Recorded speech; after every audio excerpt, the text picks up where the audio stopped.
Myself, Assistant Professor D.F. Kamble.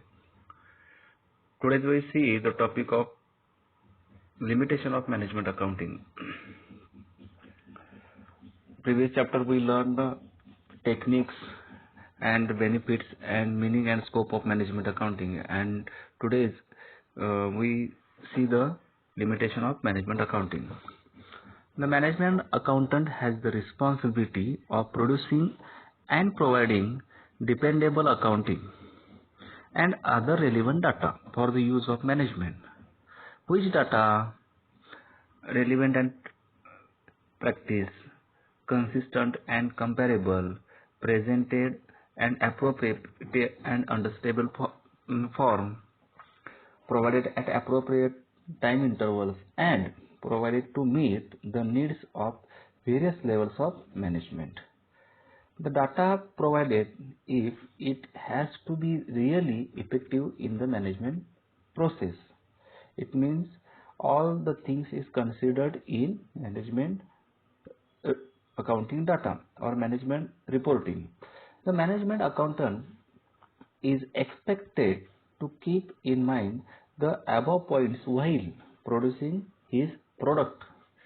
However, the information and reports presented by management accountant still suffers from the following limitation. With the limitation, first one is different meaning of the same time. Means in accounting, different terms carry different meanings under different set of circumstances or conditions. Such meanings and figures may specifically one another, and a person who is not familiar with them may easily become confused or frustrated. The most common sources of confusion is the word of cost.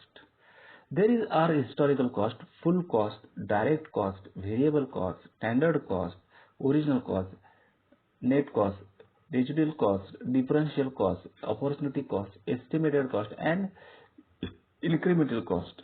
All these cost we already learned in second year cost accounting. Some of these terms are same, other are not exactly through remaining each other. Still others, although not same at all, may be used as if they were same. In order to avoid such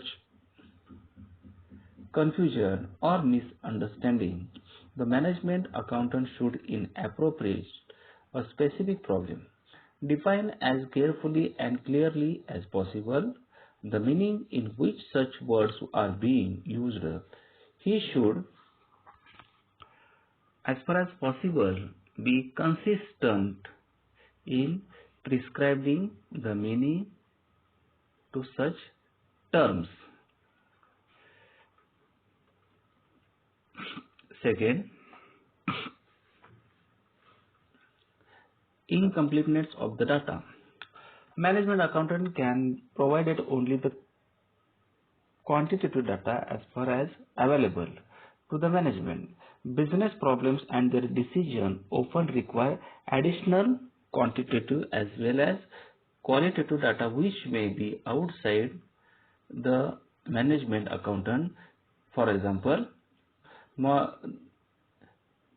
the management accounting data will not disclose the extent to which the quality and utility of a product is affected by the changes in material or methods of production. Third, management accounting data cannot be complete, accurate in all respects. A good deal of data is involved in the completion and preparation of such data. The smaller the time gap between the happening and reporting of the event, the greater will be the data. In addition, in the working out of the estimation and future cost has to be restored. Even in case of historical data, the cost and time required for accuracy may be prohibited and complete the management accountant to do some cases. Therefore, while using the information provided by the management accountant, the management must be aware of the degree of comparison. The management accountant should follow a consistent practice in matters of comparison. Next, importance of proper management action. A management accountant may provide information and figures in most appropriate form to the management, but figures themselves are nothing more than marks on piece of paper, and by themselves they accomplish nothing. Anything that the business accomplish is the result of action of the people.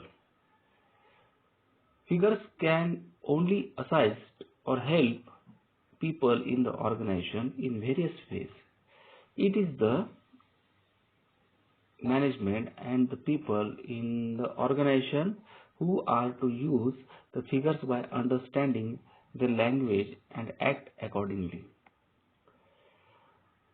The same set of figures, if not actioned upon by the management, becomes useless, or if misunderstood by the management may lead to unwise action.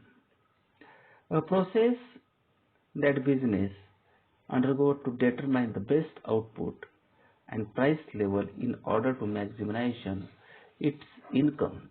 The business will usually adjust influential factors such as production cost, sale price and output levels as a way of reaching its profit goal.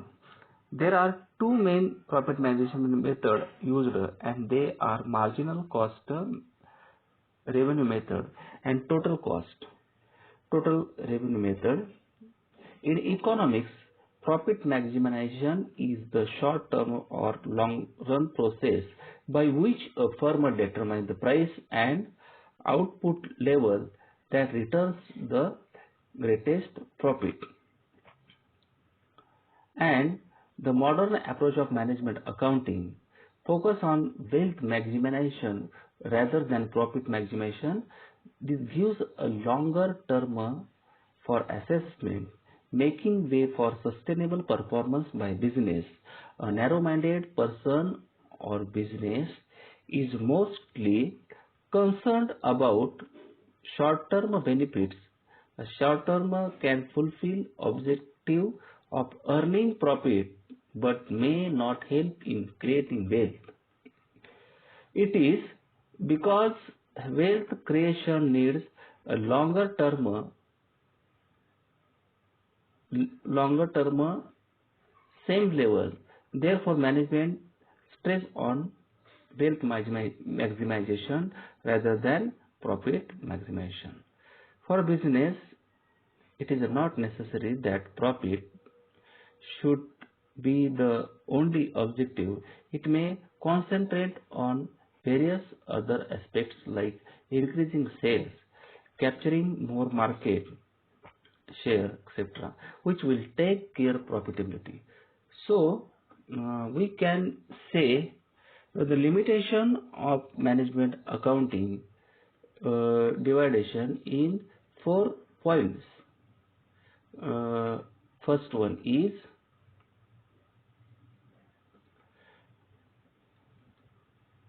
different meaning in the same term. It means different meaning in the same term is it means cost concept. The cost is various types, but which cost is considered? It is the main limitation of the management accounting. Then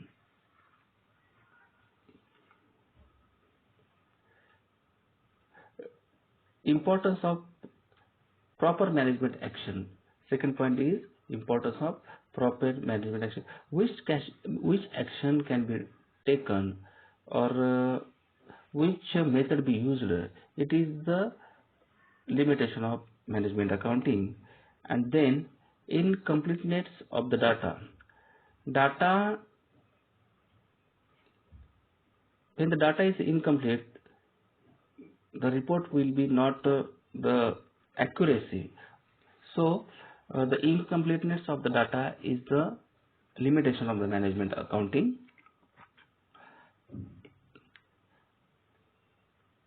And we will see the next chapter of the techniques, role of management accounting in decision making techniques. We will see the next lecture. Thank you.